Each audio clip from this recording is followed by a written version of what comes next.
sur Cardio Online pour cet atelier pratique intitulé Défibrillateur resynchronisation, quel rôle et quelle place pour les dispositifs implantables dans la prise en charge de l'insuffisance cardiaque. Je suis le docteur Emmanuel Berthelot, je suis cardiologue au CHU de Bicêtre et ce soir j'ai le plaisir d'être avec le professeur François Roubille qui est cardiologue au CHU de Montpellier et avec le professeur Pascal Defaille qui est rythmologue au CHU de Grenoble. Bonsoir tout le monde. Bonsoir.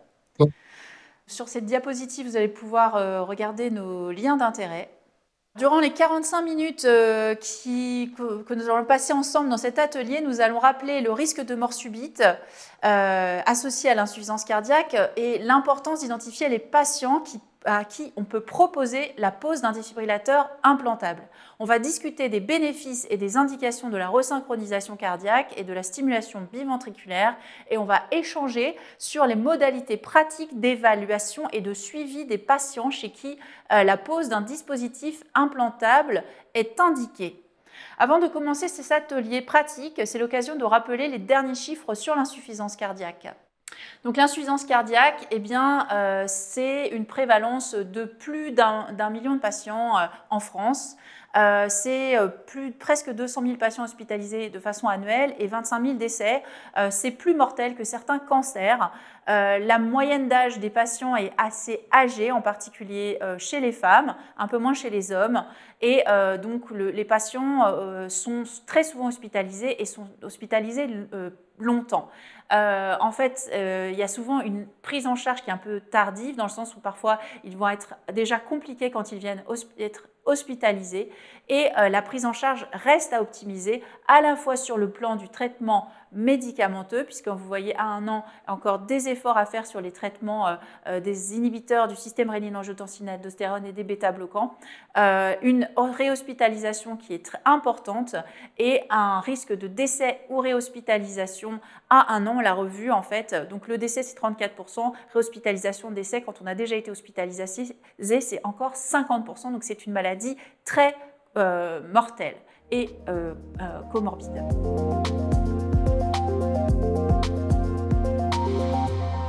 En amont de cet atelier pratique, nous avons proposé un cardio quiz avec 3 questions.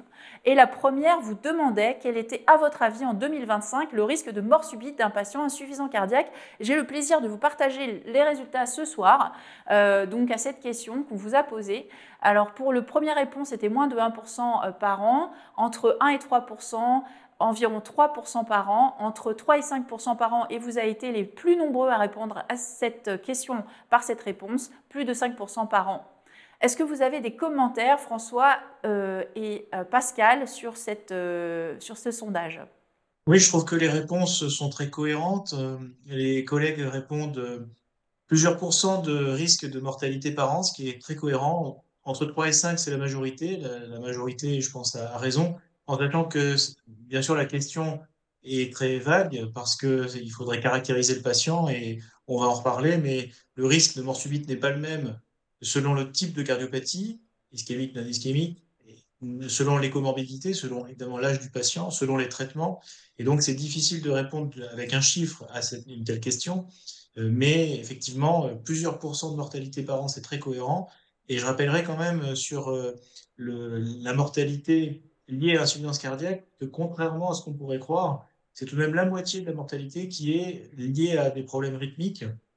Et donc, c'est pas du tout réglé. C'est pas parce que les traitements ont évolué, se sont améliorés, que le pronostic des patients est amélioré, que le problème rythmique est résolu. Donc, la réponse des collègues me va très bien.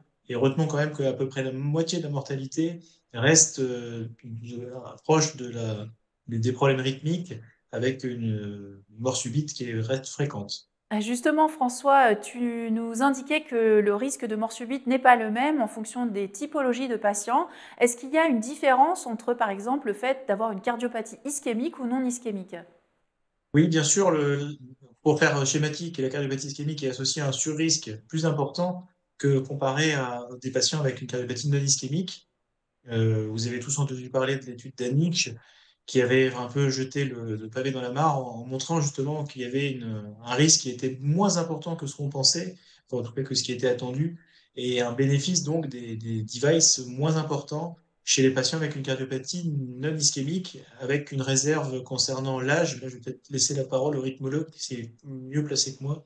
Absolument, François, oui. L'âge, en fait, on voit dans l'étude d'Aniche que les patients les plus âgés ne semblent pas bénéficier du défibrillateur par rapport au traitement médical. Et c'est finalement les patients plus jeunes, dans d'Aniche avant 68 ans, qui bénéficient du défibrillateur. C'est pour ça qu'on peut se poser la question du défibrillateur ou non dans la population la plus âgée. Alors, comment on pourrait identifier le risque de mort subite des patients, Pascal? C'est une question pour Pascal. Est-ce que seule la fraction d'éjection est un critère d'identification du risque ou y a-t-il d'autres paramètres à prendre en compte?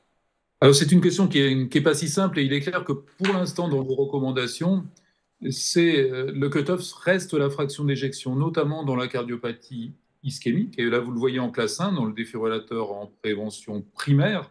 On recommande les défibrillateurs quand la fraction d'éjection est inférieure à 35%, après au moins 3 mois de traitement médical optimisé. Pour l'instant, on n'a pas trouvé mieux que la fraction d'éjection, en tout cas pour la cardiopathie ischémique. C'est un petit peu différent dans la cardiopathie non ischémique, parce que vous savez que la cardiopathie non ischémique concerne un certain nombre d'étiologies, et il faudrait rentrer dans tous les détails des étiologies des cardiopathies non ischémiques, et qu'en prévention primaire, hein, c'est le tableau du bas, on est un peu moins dans l'indication. L'indication est un peu moins forte, puisqu'on est dans une classe 2A, avec une fraction d'éjection inférieure à 35% après au moins 3 mois de traitement médical optimisé.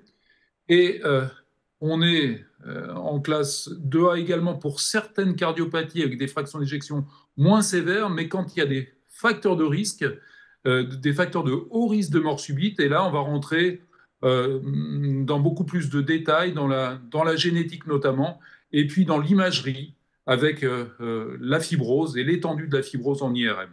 Alors justement, en parlant de cette IRM, est-ce que François, tu pourrais nous indiquer à quel moment on peut évaluer ou décider de la pose du défibrillateur chez un patient insuffisant cardiaque par rapport au résultat d'une IRM qu'on aurait réalisé? Alors, comme le disait Pascal, l'IRM va pouvoir aider. Alors d'abord, ça peut être une autre évaluation de la fraction d'éjection, en particulier chez les patients peu échogènes. Il y a beaucoup de paramètres différents, de modalités d'imagerie qui peuvent guider l'indication, mais enfin, quand même, la fibrose, la quantité de fibrose, la répartition de la fibrose sont les éléments clés pour orienter ou pour au contraire modérer l'indication du défibrillateur. Puis bien sûr, l'IRM peut réorienter vers des causes qu'on n'avait pas forcément suspectées, d'hypertrophie, de maladies rares, qui peuvent faire porter des indications plus précoces de défibrillateur. Donc il y a un lien directement entre la quantité de fibrose et la mort subite. Absolument. Et ça peut vraiment faire changer l'indication dans les zones un peu grises où on hésite un peu. Ça peut être un argument majeur. D'abord de prédiction aussi de la récupération, et donc un argument pour attendre plus ou moins sous traitement médical.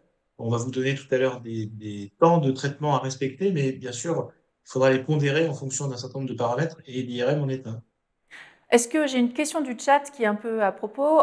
Quel serait l'âge limite de la pose d'un défibrillateur? Alors, c'est une question qui est très importante. Je vais laisser Pascal répondre. Je crois que c'est d'autant plus important qu'il y a beaucoup d'hétérogénéité selon les centres et que tous les rythmologues n'ont probablement pas la même attitude. C'est important de le discuter en équipe. On évoquait l'avis du cardiologue, un suivisant cardiacologue, le rythmologue, le gériatre, pourquoi pas. Pascal, comment tu Ah, ferais absolument, je suis entièrement d'accord. C'est vraiment une discussion en heure team avec le spécialiste d'insuffisance cardiaque, le rythmologue, l'imageur également. On voit bien l'importance de la fibrose. Moi, en tout cas, dans un certain nombre de centres, on a un cut-off d'âge qui est probablement entre 75 et 80 ans pour la prévention primaire de la mort subite. En tout cas, au-dessus de 80 ans, il n'y a pas beaucoup de preuves que le défibrillateur soit supérieur au traitement médical. Et c'est pour ça qu'il y a des études en cours. Il y a une étude française qui s'appelle Dilemna dans la cardiopathie ischémique, où on inclut de façon randomisée des patients qui ont une fraction d'éjection inférieure à 35%. Et l'âge qu'on a mis, c'est 75 ans. Vous voyez que le débat, il est entre 75 et 80 ans. Pour la cardiopathie non ischémique, Ça se discute probablement à des âges un petit peu plus bas, puisqu'on sait que le risque de mort subite est moins important que dans la cardiopathie ischémique. En tout cas, je pense qu'après 80 ans, il faut vraiment se poser la question de l'intérêt du défibrillateur en prévention primaire, bien sûr, pas en prévention secondaire. Alors j'ai une autre question sur le moment pour évaluer ou décider de la pose du défibrillateur chez un patient insuffisant cardiaque, également sur la place du gilet défibrillateur. Donc est-ce que Pascal, par exemple, tu pourrais nous donner des éléments de réponse sur ce point? Je crois que c'est assez clair dans les recommandations. Ce qu'on dit maintenant, c'est qu'il faut attendre 3 mois après infarctus qui généralement est revascularisé ou après revascularisation pour attendre l'effet du remodelage induit par les médicaments et pour se dire qu'on a atteint probablement une fraction d'éjection qui va être relativement stable. Et on recommande de réévaluer la fraction d'éjection au 3e mois et à ce moment-là, de discuter le défibrillateur quand la fraction d'éjection est inférieure à 35%. Et entre le diagnostic ou la date de l'infarctus et le 3e mois, dans la cardiopathie ischémique, c'est une discussion de live vest, donc de gilet défibrillateur. C'est que le gilet défibrillateur n'est recommandé en France que dans la cardiopathie ischémique, puisqu'il n'y a pas de remboursement dans la cardiopathie non ischémique. Mais en tout cas, en attente de discussion de défibrillateur, c'est la place de la live vest. Et donc, du coup, toi, tu proposes de réévaluer le patient, par exemple, quand on est en ville, le cardiologue peut le réévaluer à 3 mois, c'est ça, en fait? On a une consultation à 3 mois. Absolument. S'il a une fraction d'éjection inférieure à 35% et qu'il a une cardiopathie ischémique, il doit sortir avec une live vest, en attendant que son traitement médical soit parfaitement optimisé et qu'on ait considéré que cette fraction d'éjection ne s'améliorerait pas. Alors, on a vu des progrès technologiques pour limiter les risques de la pause, lors de la pause et améliorer la performance des défibrillateurs. Est-ce que tu peux nous indiquer en quoi il y a eu des nouveautés technologiques, Pascal? Alors, on a fait beaucoup de progrès sur le défibrillateur ces 20 dernières années et on sait bien que le maillon faible du défibrillateur, c'est les sondes endocavitaires et les complications et les côtés noirs du défibrillateur, c'est les sondes endocavitaires avec la durabilité des sondes endocavitaires qui vont occuper le système veineux, ce risque de rupture, le risque d'infection aussi de ces sondes et on sait que toutes les complications liées au défibrillateur au long terme sont liées aux sondes endocavitaires. C'est pour ça que les industriels avec nous ont développé ce qu'on appelle des défibrillateurs avec des sondes en dehors du système endovasculaire, donc extraveineux. Alors, on connaît le défibrillateur sous-cutané depuis une dizaine d'années, qui en fait est un appareil qui fonctionne extrêmement bien, mais qui ne peut que délivrer des chocs endocavitaires. Et là, depuis 1 an, on a une autre alternative qui est le défibrillateur extravasculaire. Là, vous avez un exemple de défibrillateur extravasculaire. Vous voyez que la sonde de défibrillateur est positionnée dans un espace qu'on a appris à connaître, qui est un espace virtuel rétrosternal. Donc, on le positionne entre le sternum et le cœur. Là, il y a un espace virtuel. Et on va le relier au défibrillateur, qui est un défibrillateur beaucoup plus petit que le défibrillateur sous-cutané et qui est le même défibrillateur qu'un défibrillateur endocavitaire. L'avantage, c'est qu'on a un défibrillateur plus petit, qu'on peut choquer à des énergies beaucoup plus faibles. On choque à 30 ou 40 joules, comme un défibrillateur endoveineux. Et un autre avantage, c'est comme il est proche du cœur, on peut faire ce qu'on appelle de la stimulation antitachycardique pour aller réduire des tachycardies ventriculaires. Et parfois même, on peut stimuler, et ça fasse office de stimulateur cardiaque. Donc c'est un défibrillateur beaucoup plus complet que les défibrillateurs sous-cutanés. Et donc, à ce propos, quelles sont les principales complications qui sont liées à l'implantation de ce type de matériel, défibrillateur?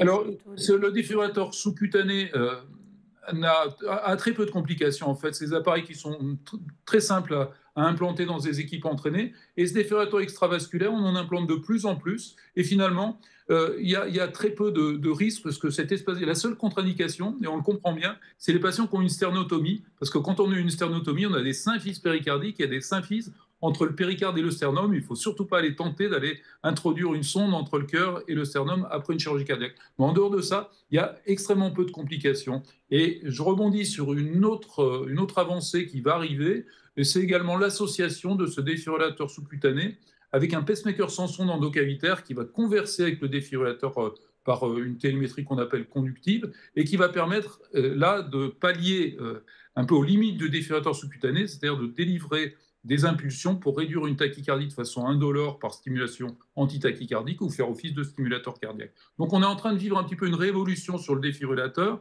et le but étant, comme un peu en stimulation cardiaque, d'éviter les sondes endocavitaires. Et j'ai une question pratique. Qu'est-ce que c'est la différence exacte entre sous-cutané et extravasculaire? C'est un terme qui est là pour les différencier. Le défibrillateur sous-cutané, la sonde, elle est positionnée au-dessus du sternum, donc on va la sentir un petit peu sous la peau, elle est au-dessus du sternum, donc c'est très simple à implanter. Alors le défibrillateur extravasculaire, qui s'appelle EV-ICD, pour le différencier, on implante la sonde sous le sternum, dans l'espace virtuel entre le sternum et le cœur.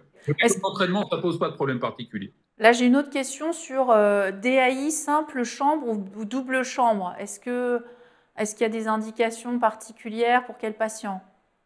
Alors, le message, c'est que moins on implante de sondes endocavitaires, mieux c'est. C'est pour ça que se développent ces défibrillateurs en dehors du système veineux.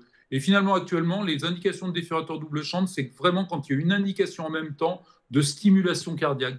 Un patient qui est en BAV complet, par exemple, ou un patient qui fait beaucoup d'arythmie auriculaire, atriale, ou un patient qu'on a besoin de stimuler dans l'oreillette. Il y a des patients qui, sous bêta-bloquants, sont très lents, on a besoin de les stimuler. Et à ce moment-là, on va faire double office, on va mettre un défibrillateur, et ce défibrillateur, il va faire office de stimulateur cardiaque physiologique. Mais en dehors de ça, je crois qu'un des messages, c'est moins on met de sondes endocavitaires, mieux c'est pour le long terme du patient.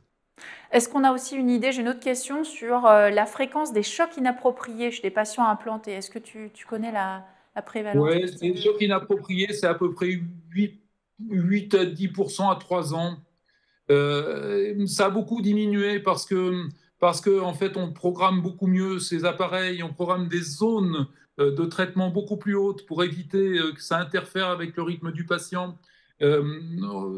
On leur conseille quand même d'éviter de se confronter à des interférences. La fibrillation atriale également, on essaye d'avoir des zones qui ne coïncident pas avec des zones avec des rythmes rapides qui vont induire des chocs inappropriés. Donc, l'amélioration des programmations va diminuer énormément les chocs inappropriés. Puis le fait qu'on mette plus de sondes endocavitaires, ou beaucoup moins, on n'en avait pas plus, on en met beaucoup moins, il y a moins de risques de rupture de sondes qui vont également donner des chocs inappropriés. Encore une remarque sur l'arrivée de la télésurveillance dans ces dispositifs. Qu'est-ce que ça change en fait à la fois pour les équipes, pour les patients? La télésurveillance, c'est fondamental. Hein. Dans les recommandations, c'est une classe 1. C'est que tous les patients qui sont porteurs de défibrillateurs doivent être suivis par télésurveillance. Ça permet qu'ils viennent moins souvent à l'hôpital. Ça permet de détecter de façon beaucoup plus précoce des dysfonctions des sondes, de comprendre s'ils ont eu un traitement, que ça soit approprié ou inapproprié, pour amener à reprogrammer l'appareil. Et puis, ça permet également qu'ils ne viennent pas trop souvent à l'hôpital, de détecter la fin de vie de ces appareils, de programmer les remplacements du boîtier de façon beaucoup plus optimale. Vraiment, c'est mieux les traiter, c'est améliorer leur survie, de les suivre par télésurveillance. Donc, on va faire une petite synthèse pratique et rapide sur le risque de mort subite. Donc, le risque de mort subite, c'est fréquent. En fait, c'est encore fréquent dans les pathologies cardiovasculaires. C'est une mortalité qui doit être prise en compte, qui est diminuée par le traitement médical, mais pas uniquement. Donc, en fait, ça nécessite d'implanter en fait des dispositifs pour lutter contre la mort subite. L'implantation du défibrillateur se fait après 3 mois de traitement médicamenteux, et puis en fait ça permet d'être nettement efficace et de mieux en mieux supporté, puisque en fait nous avons des avancées technologiques qui permettent de diminuer les effets indésirables, donc une bonne évolution. Il est temps pour nous de conclure cet atelier. Je vais revenir sur les messages pour la pratique. Pour vous redire les messages clés, encore une fois, indication du défibrillateur prophylactique, eh bien, la fraction d'éjection est le critère majeur, en particulier chez les patients avec une cardiopathie ischémique. Fraction d'éjection inférieure à 35% après 3 mois de traitement médicamenteux et après avoir réévalué le patient. Pour la CRT, le bloc gauche est l'élément clé de l'indication, hein, donc vraiment la largeur du QRS supérieure à 150 millisecondes. Et enfin, tout ce qui est implantation de matériel nécessite l'optimisation de la prise en charge du patient et en particulier la discussion en heart team avec des médecins comme François qui peut-être ont une vision plus insuffisance cardiaque et des rythmologues comme Pascal qui vont plutôt voir la vision rythmologique du problème et de pouvoir proposer le meilleur traitement à nos patients. Donc il est temps pour moi de remercier chaleureusement Pascal et François pour avoir préparé et partagé les informations à Cardio Online pour cet atelier. Et je remercie Medtronic pour leur soutien institutionnel à l'atelier et merci à tous de nous avoir suivis et à très bientôt sur Cardio Online.